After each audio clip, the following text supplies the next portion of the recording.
A Song to the Tune of Love by It's_Kingston on AO3. Episode 12, Chapter 5, Refrain. What are you gonna eat? She asked instead. Toga hummed, looked at Uraraka's menu instead of picking from her own. This looks yummy. She pointed at one of the many options listed. But they all kinda do.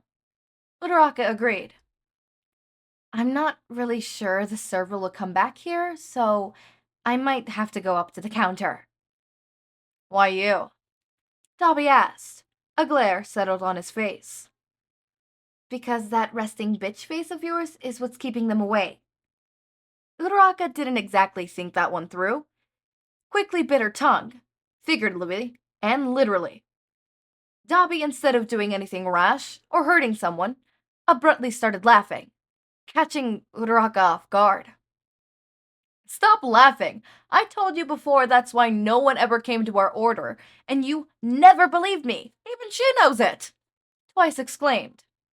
It's a stupidly hilarious look. No one will take you seriously, let alone be scared. Tension seemed to ease after that, though conversation didn't come nearly as smooth. The lack of anything in common wasn't helping Uraraka as she tried to get to know her no longer enemies. Uraraka looked to Toga for help, and she seemed to think on it. Oh, Spinner! Toga said suddenly, startling the man and almost making him drop his phone. What's up? He asked, only seeming a bit annoyed. There's an arcade here, and it's got that one silly game you like. I went in there a while ago. What silly game? Spinner sat up a bit, seeming more interested at the mention of an arcade. The mountain one with the strawberries? Toga shrugged. Score? Spinner pumped his fist into the air. And it's not silly, it's a platform with hell-tight controls. I like to see you beat a single level.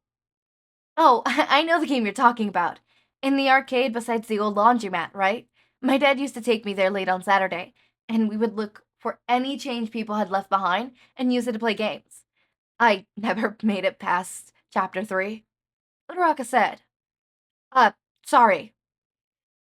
Okay, wait. Movement on those old cabinets suck majorly. The sticks are so damn cranky that they drift. You'd be so much better off on a keyboard. Hell, on a controller would be godly compared to that. Spinner threw his hands up. And you agree, right? It's not silly. It's complicated and cool. Yeah, the game's pretty hard. Really fun, though. Uraraka smiled. It's about jumping. Toga asked. She rested her elbow on the table and put her hands on her head. Yeah, basically. Climbing and dashing too, but yeah, that's the gist. Spinner nodded. So, intelligently launching/landing? Yeah. Toga asked again, grinning. Yeah? Spinner replied. Kirigiri sighed, gave a chuckle.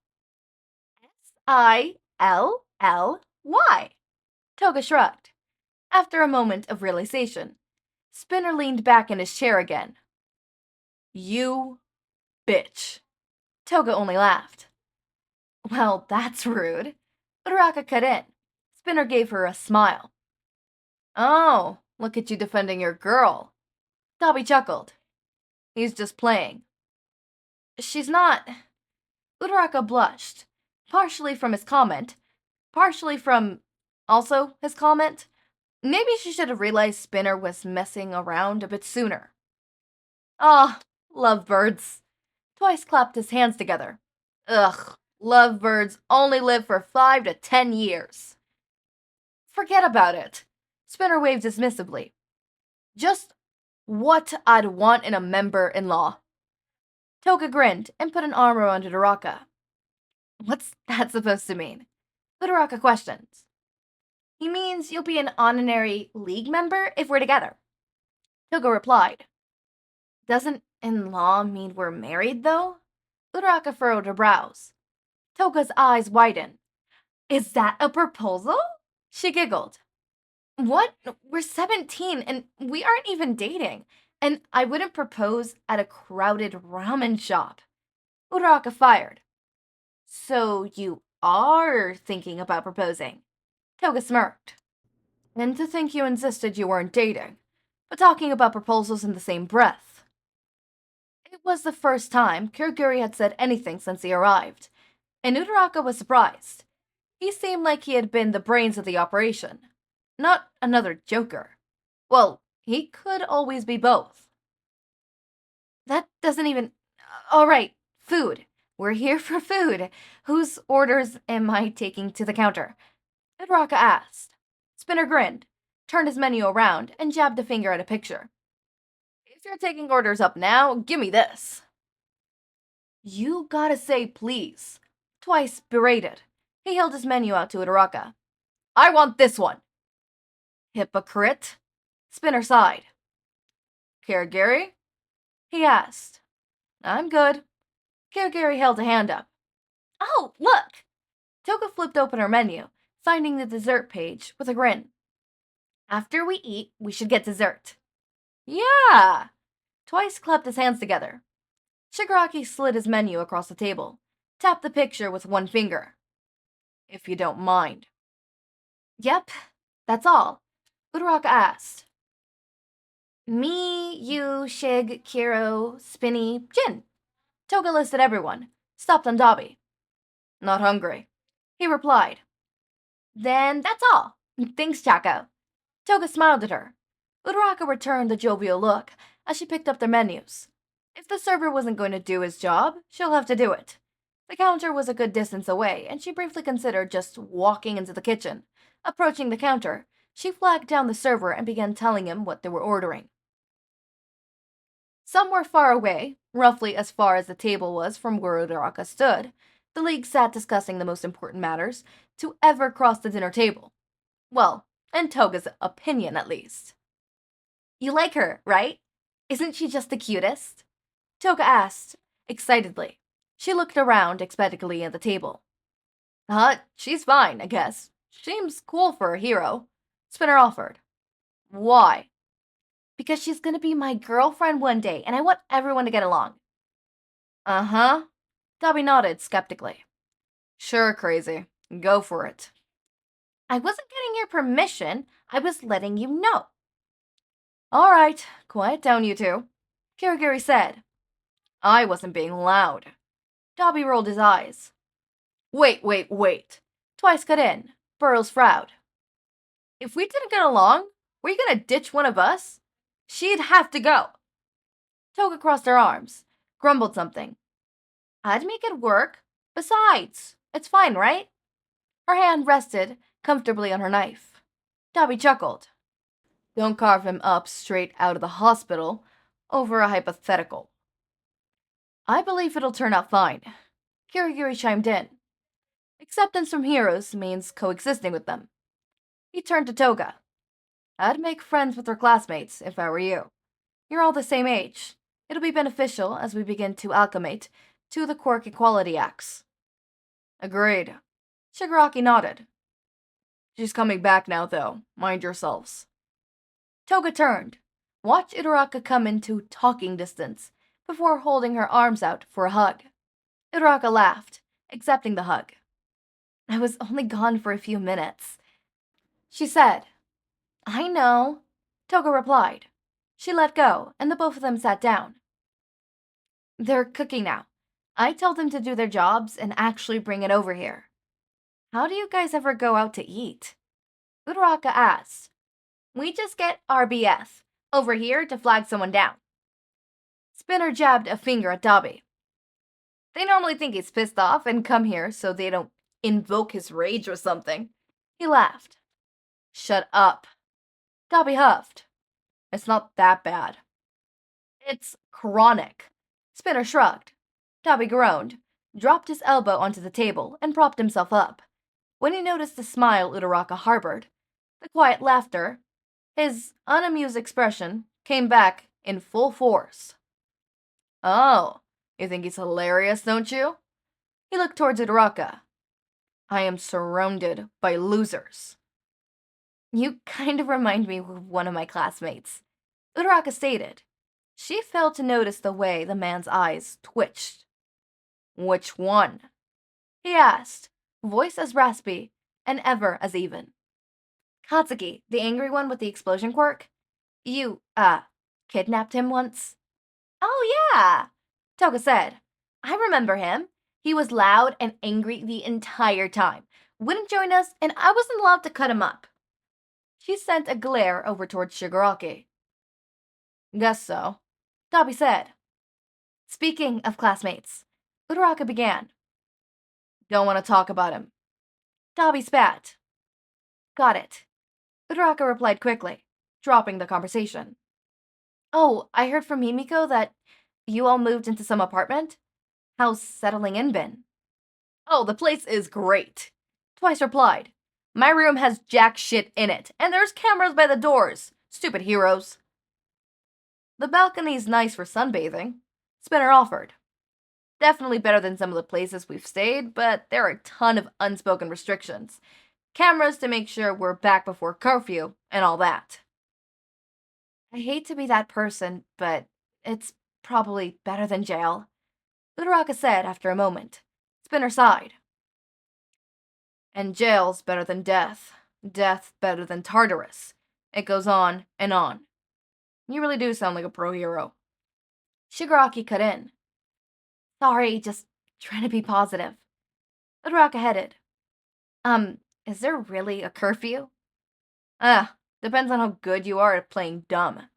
Dabi gave something to akin of a shrug. "They won't come out and say it, 'cause that'll be like saying they don't trust us, and since we're all so batshit insane and unable to control ourselves, we might as well do something rash." He rolls his eyes. "Why?" "Well, Himiko stayed over the other night." Toga cut Ochako off, hand over her mouth. "Ha!"